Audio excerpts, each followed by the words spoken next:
Welcome to my hair extension series. This is the final and last episode. We're going to talk about how to wash your hair extensions. First, we're going to remove everything that comes out of the packaging, remove all the net, snap that rubber band holding all the extensions together, and unwind the extension. Now I'm just showing you how slippery and silky these extensions are. This is a clarifying shampoo. I'm using this one.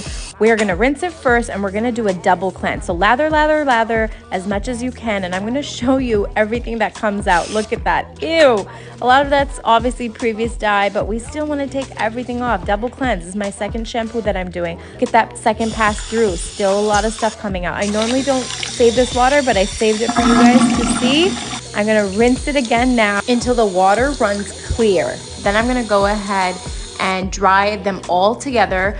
I'm gonna blow dry them, but you can actually air dry them or towel dry them. Just don't forget a heat protectant spray. Very important, it is real human hair. Pro tip, put in a pant hanger. That is the easiest way to dry them.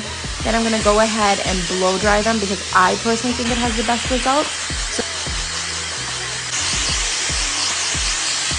Done. Look at the difference. It looks like real human hair that belonged to a real human. You can see now it's more manageable. It has more texture. The right side is the wash side. The left side is the unwashed side. This is what your hair artist wants for your hair extension so they can create any design for you and make it last.